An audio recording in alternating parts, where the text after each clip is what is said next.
26 मई को नरेंद्र मोदी प्रधानमंत्री बने, प्रधानमंत्री की शपथ ली। 28 मई से मैं उनका विरोध कर रहा हूं, 28 मई 2014 से मैं उनका विरोध कर रहा हूं, उनके कामों का, उनकी नीतियों का विरोध कर रहा हूं। और कारण यही रहा कि वो वादा किए थे कि काले धन को राष्ट्रीय संपत्ति घोषित करेंगे। 26 मई को वो प्रधानमंत्री बने और 27 मई को उन्होंने ब्लैक मनी के मामले में एसआईटी का गठन कर दिया। सुप्रीम कोर्ट के कुछ जजों को मिलाकर के और उनके संरक्षण में एसआईटी गठन कर दिया और उसका जांच करवाना शुरू किए, अपने उस वादे से कि काले धन को राष्ट्रीय संपत्ति घोषित करेंगे, इस वादे से वो मुकर गए। ये था भारत में 400 लाख करोड़ का घोटाला, जो विदेशी बैंकों में भारत का 400 लाख करोड़ जमा था, उसमें नरेंद्र मोदी ने 400 लाख का घोटाला किया।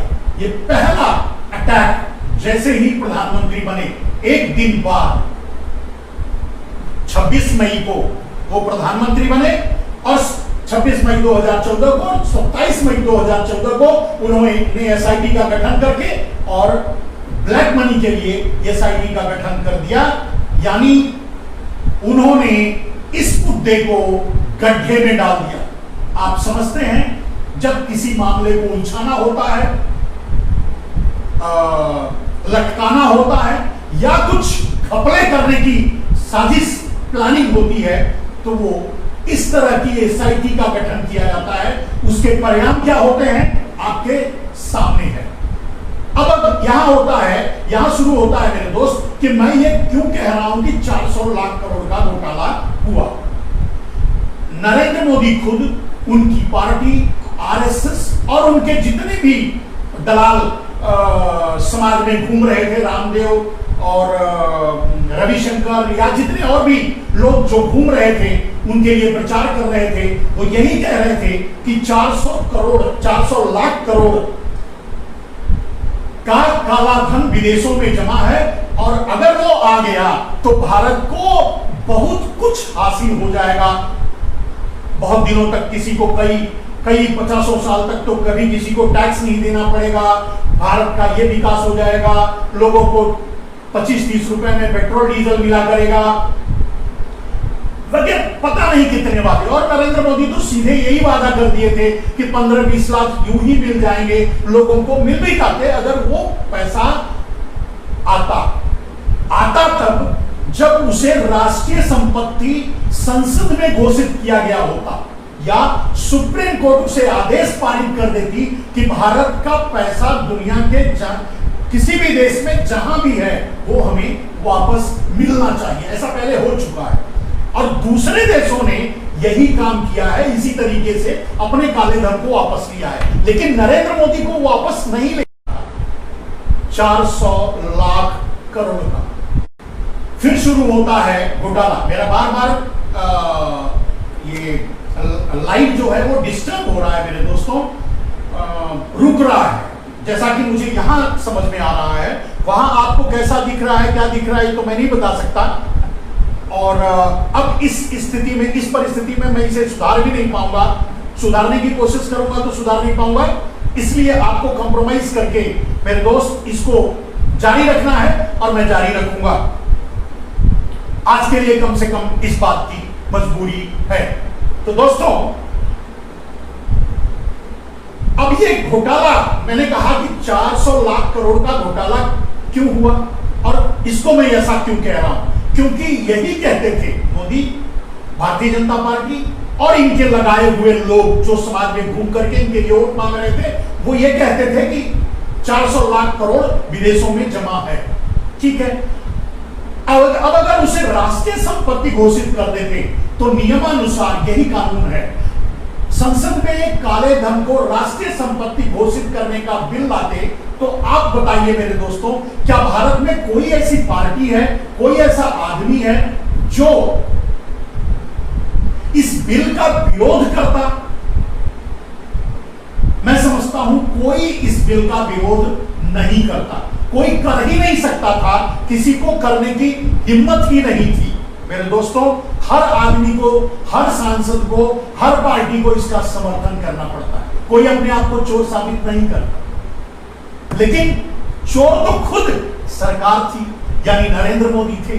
उनको घोटाला करना था, तो उन्होंने काले धन को राष्ट्रीय संपत्ति नहीं घोषित की। राष्ट्रीय संपत्ति घोषित हो जाती तो उसका परिप्रेक्ष्य क्या है मेरे दोस्तों, कि अगर दुनिया के किसी बैंकों में भी जमा है तो नियम यह होता है कि अगर संसद में यह पारित हो जाए कि भारत का कोई भी ब्लैक मनी यानी काला धन जितना भी है, जिस भी आदमी का है, अगर वो भारतीय का है, तो उसे राष्ट्रीय संपत्ति घोषित किया जाता है। संसद में यह पारित हो जाएगा। दूसरे देशों ने ऐसे ही किया लाया है, तो संसद में यह पारित हो जाएगा। जब यह पारित हो जाएगा, उसके बाद दुनिया का कोई भी देश, कोई भी बैंक एक सेकेंड उसको नहीं रख पाएगा, वो तुरंत उसको वापस करना पड़ेगा। अब संसद में यह कानून पास करने के लिए कोई लॉ बाइंडेड नहीं, मतलब कोई कानून बाधा नहीं पहुंचाता, माने कोई कानून रोकता नहीं कि आप संसद में यह लॉ नहीं पास कर सकते। पहली बात। दूसरी बात कि जब यह संसद में कानून बन जाता काले धन को राष्ट्रीय संपत्ति घोषित करने का, तो दूसरे देश मजबूर हो जाते उसको वापस करने के लिए। यानी हमारा काला धन जो 400 लाख करोड़ का था, वो जहां भी था वहां से सरकार को लेकिन आता किसको? सीधे सरकार को आता। मेरे दोस्त, दूसरे दिन ही नरेंद्र मोदी ने देश से धोखा किया और उसी दिन से 26 मई को वो प्रधानमंत्री बने। 27 मई को उन्होंने एसआईटी गठित किया और 27 मई से 28 मई से ही मैं नरेंद्र मोदी के विरोध में उतर आया और आज तक मैं उनका विरोध, उनकी नीतियों का विरोध कर रहा हूं, क्योंकि वो सीधा घोटाला था। 400 लाख करोड़ के गायब करने का कांड था। दुनिया के इतिहास में, अगर पूरे दुनिया में जितने घोटाले हुए हैं सब मिलाकर भी इतना घोटाला नहीं होता। भारत के इतिहास में तो ऐसा कोई हुआ ही नहीं है। यानी नरेंद्र मोदी ने यहां भी वही साबित किया जो वो कहते थे कि वो छोटा कभी सोच ही नहीं सकते, सोचते ही नहीं, तो उन्होंने छोटा नहीं सोचा, इतना बड़ा घोटाला किया। आगे बताते हैं उसके बारे में और कुछ जानकारी। उन्होंने एसआईटी गठित करके फिर कोर्ट के हवाले कर दिया। पहला धोखा तो उन्होंने कर दिया, अब ऐसा उन्होंने क्यों किया? एसआईटी का गठन क्यों किया और उसे काले धन को संसद में राष्ट्रीय संपत्ति घोषित क्यों नहीं किया? क्योंकि वो चाहते थे कि जहां भी काला धन है वहीं रहे, क्योंकि वो देश दूसरे और जो पूंजीपति थे जिनका काला धन था और जिन्होंने इन्हें प्रधानमंत्री बनाया था, जिनका काला धन था उन्हीं ने इनको प्रधानमंत्री बनाया था। इसलिए इनको इन्होंने ये किया, उनसे समझौता किया कि ठीक है, एसआईटी तो एक बहाना है बात को दबाने के लिए, लेकिन एसआईटी गठन करने के बाद भी इन्होंने बहादुरी दिखाई। जब कहा गया, स्विस बैंक ने भी रिपोर्ट दे दिया, भारतीय सुप्रीम कोर्ट ने भी कह दिया, तो इन्होंने 2-3 नाम घोषित कर दिए, 3 नाम घोषित कर दिए जिनका ब्लैक मनी था। आपको पता होगा उस समय की मीडिया में सबने ये कहा कि ये तो हमने तो पैसा नरेंद्र मोदी को दिया है, और सभी उसमें वही एक प्रदेश यानी गुजरात से थे, गुजराती थे, जिनका काला धन घोषित हुआ था। वो गलती से हुआ था, नरेंद्र मोदी को वो नहीं करना था, भूल से कर दिए थे, बाद में उसको दबा दिया, बाद में सुप्रीम कोर्ट ने कह दिया कि मैं किसी का नाम उजागर नहीं करूंगा, और आज तक नाम उजागर नहीं किया। उन्होंने वादा किया था कि सबको जेल पहुंचाऊंगा, किसी को जेल नहीं भेजा, लेकिन क्यों? क्योंकि उनको तो डील करनी थी। आप ये इस बात को समझिए मेरे दोस्त, उनको डील करनी थी। क्या डील करनी थी वो समझिए। डील क्या हुई दोस्तों? डील ये हुई कि मान लीजिए एक उदाहरण के लिए ए का, यक्स का समझ लीजिए, किसी का भी समझ लीजिए, यक्स का अगर 1000 करोड़ रुपया किसी विदेशी बैंक में जमा है, तो नरेंद्र मोदी ने उनसे समझौता किया, बात किया कि भाई ऐसा करो, 1000 करोड़ है तो 500 करोड़ आप रख लो, 500 करोड़ जिसको मैं बोलता हूं उसके नाम से ट्रांसफर करना।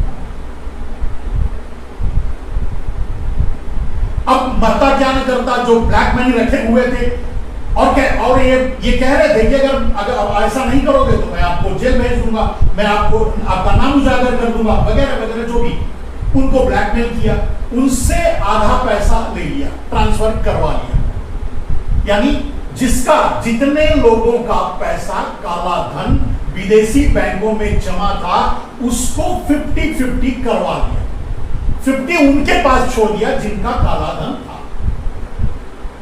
अब वो 50% इनको कैसे अंडरग्राउंड तो कर दिया, तो कैसे करते? अब अपने नाम से जाकर के वहां अपने बैंक, उन बैंकों में अपने नाम से तो जमा करवाते नहीं। इन्होंने क्या किया कि आपने सुना होगा कि 6 लाख से भी ज्यादा भारतीय माइग्रेट करके, भारत छोड़ करके, सबसे ज्यादा इसी पीरियड में भारत छोड़ करके विदेशों में जाकर बस गए।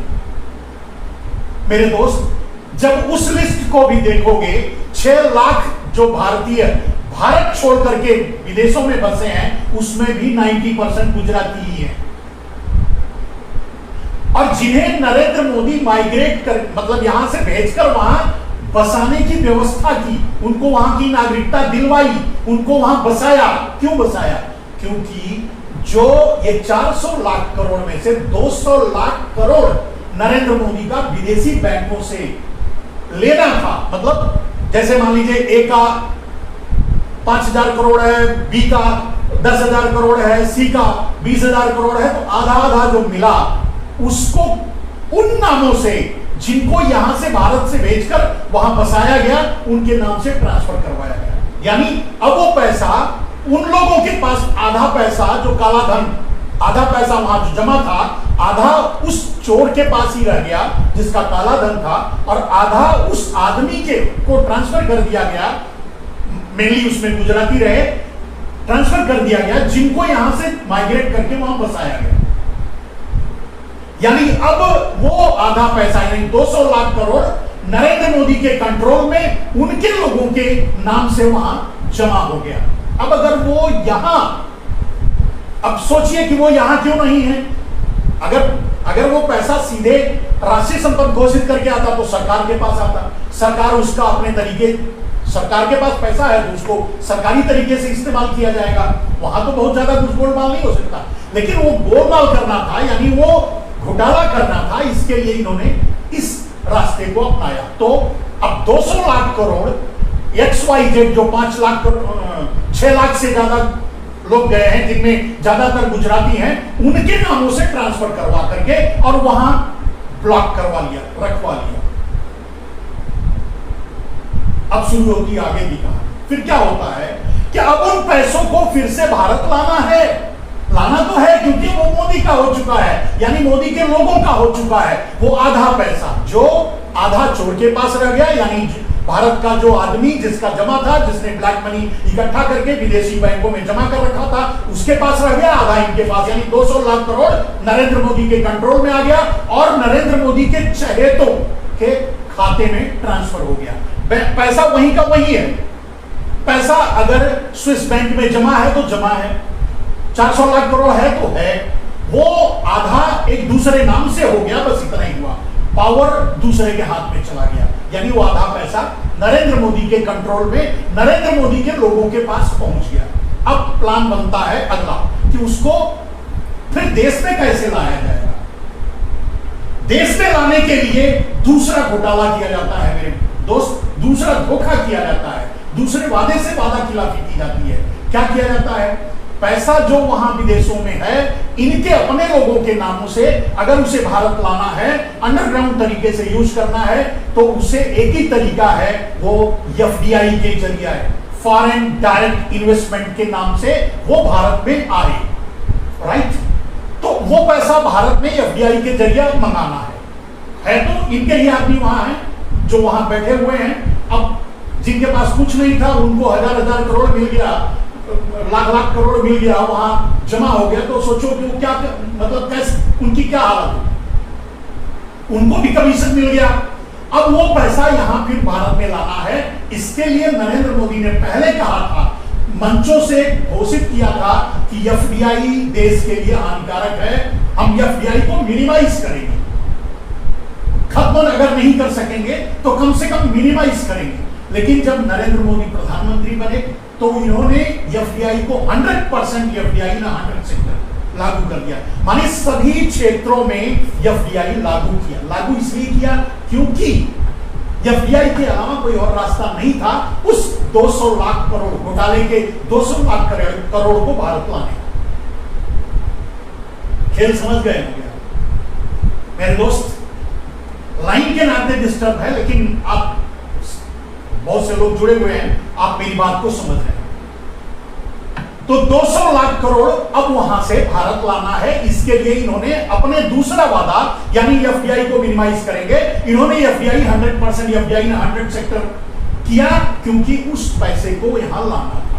अब आप शुरू होता है अगला खेल। अब पैसे लाएंगे तो जरूर, लेकिन लगाएंगे कहां? ला करके पैसे लगाएंगे कहां?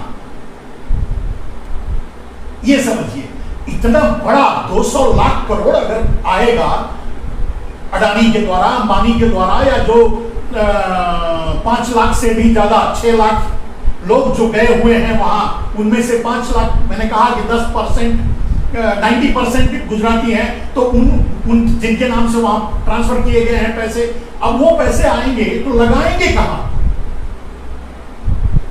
इसके लिए तीसरा धोखा देश से किया गया। पहले भूमि अधिग्रहण बिल लागू करने की कोशिश की गई क्योंकि जमीन में सबसे ज्यादा पैसा इन्वेस्ट किया जा सकता है, खपाया जा सकता है। तो जो वहां से ब्लैक मनी आता 200 लाख करोड़ रुपया, इनके अंडरग्राउंड तरीके से टेबल के नीचे से वो एफडीआई के नाम पर जमीनों को अधिग्रहण करने में लगाया जाता, पूंजीपतियों को औने पौने दाम से जमीन दिया जाता। ये खेल करना था, नहीं कर पाए। उसी के लिए अभी वो पैसा आपने भी सुना होगा मेरे दोस्तों, बीच बीच में मीडिया में भी आया कि जो 400 लाख करोड़ ये कहते हैं, जो भी यही कहते हैं वही मैं कहता हूं, मैं अपने मुंह से कुछ नहीं कहता, कि 400 लाख करोड़ कहते हैं तो कहते हैं 50% और बढ़ गया। स्विस बैंक भी ये कहता है, वो रिपोर्ट करता है कि हमारे यहां तो 50% और ज्यादा बढ़ गया काला धन, तो 600 करोड़ हो गया होगा। तो 600 करोड़ में अभी इनके पास 300 करोड़ आ गया है, आप समझ लीजिए। अच्छा, अब इस वहां से एक भी पैसा मोबिलाइज क्यों नहीं हुआ? क्योंकि वहीं बाइफरकेट कर दिया गया।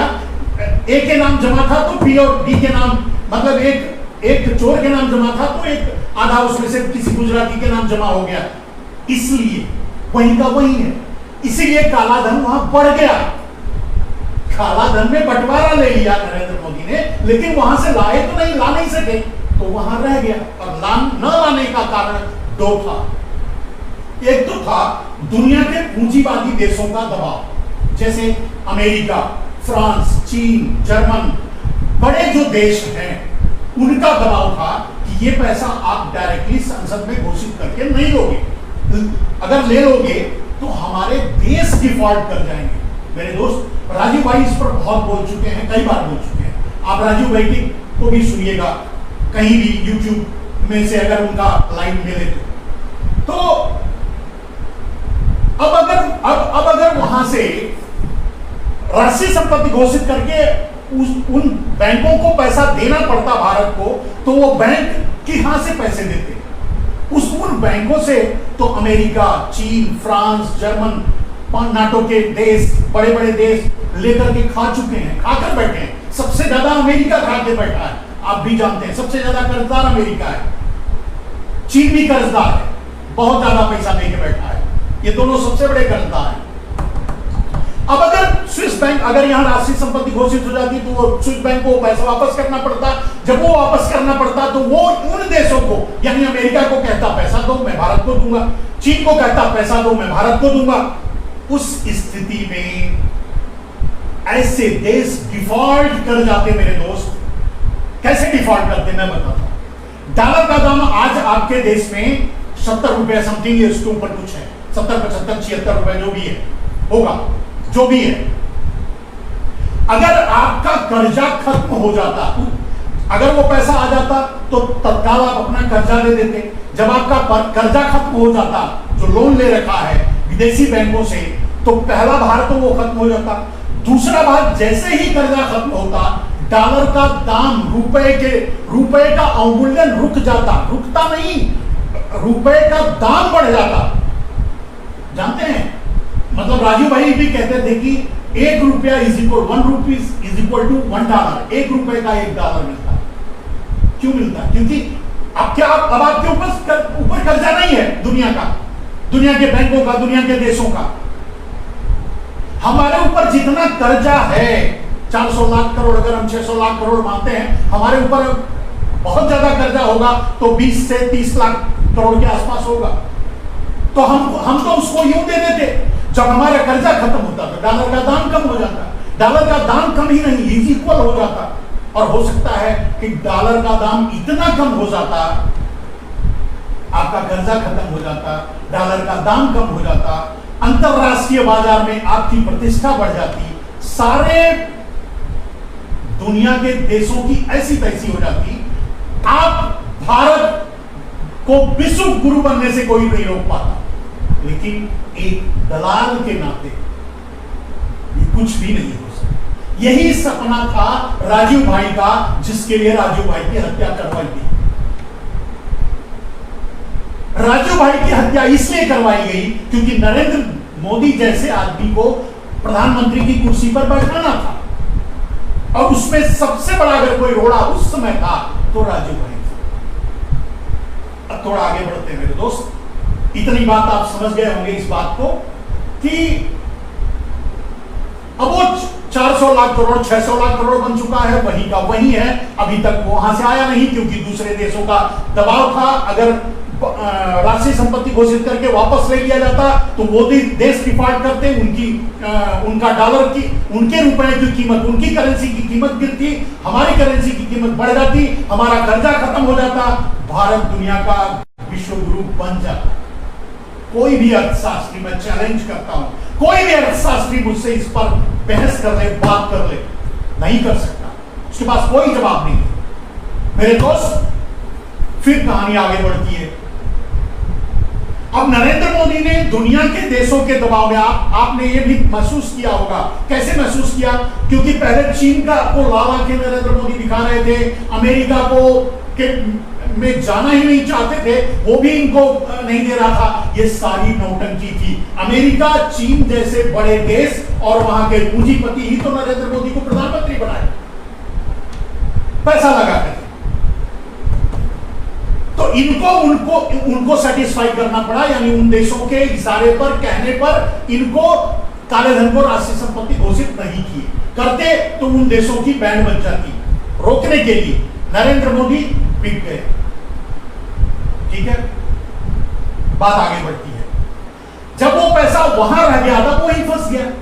नरेंद्र मोदी ने वहां बाइफरकेट करवा कर बंटवा लिया, आपने कुछ गुजरातियों के नाम से जमा तो करवा दिया। अब लाए कैसे?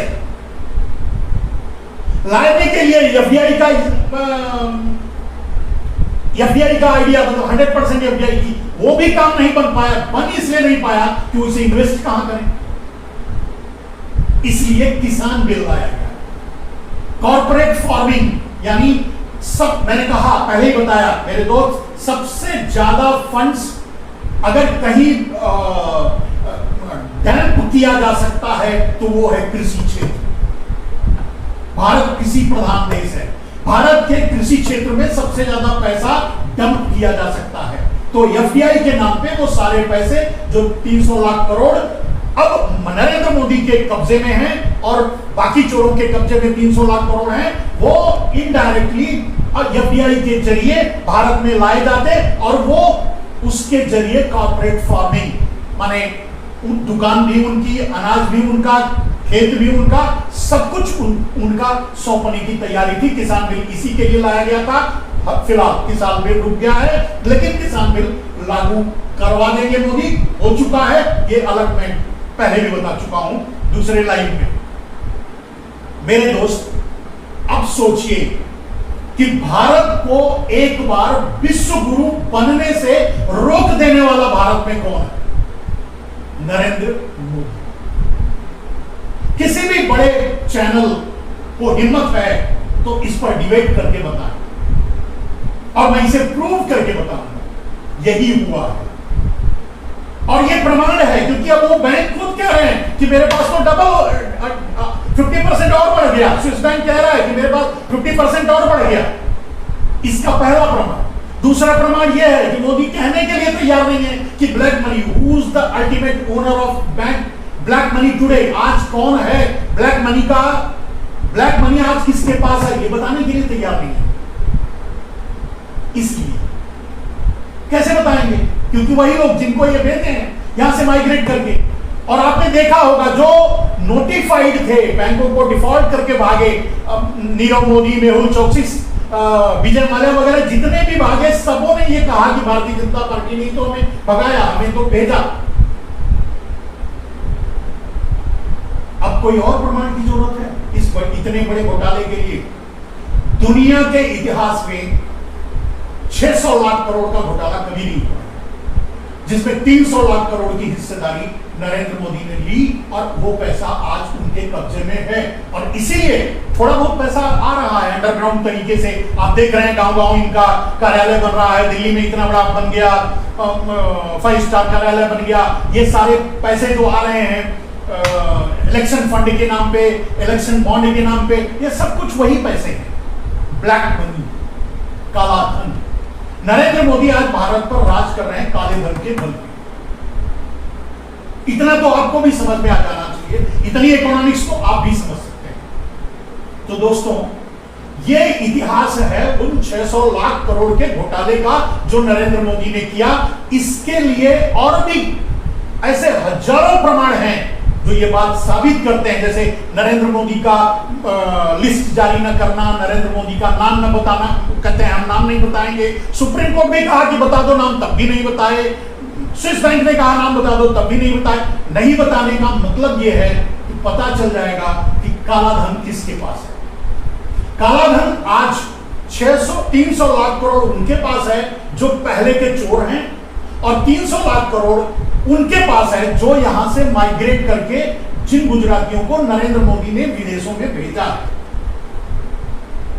अब एक और चीज मांग लो नरेंद्र मोदी से, अगर दिखा सकते हैं तो दिखाएं कि जो माइग्रेट किए हैं, भारत को छोड़कर, भारत की नागरिकता छोड़ चुके हैं, छोड़कर चले गए विदेशों में, वो कौन है? 6 लाख की जो जनसंख्या है वो कौन है? उनकी नागरिकता क्या थी? वो गुजराती थे। वो भारत के किस कोने से आते हैं? भारत के किस समुदाय से आते हैं? कहां से हैं? कौन है? उनका लिस्ट जारी कर दें, सब आपको समझ में आ जाएगा बात। इतना बड़ा ब्लंडर तो उनसे आप उम्मीद नहीं कर सकते। ये तो आप समझ सकते हैं, आप आवाज उठा सकते हैं, बात लोगों तक पहुंचा सकते हैं, कह सकते हैं, आपकी मर्जी। तो दोस्तों, ये पहला घोटाला, मैंने कहा कि विश्व के इतिहास में इतना बड़ा घोटाला कोई नहीं कर सका और नहीं कर सकेगा, ना कर सकेगा, ना कभी नहीं कर सका, कभी नहीं कर पाएगा। किसी में हिम्मत ही नहीं इतना बड़ा घोटाला कर ले।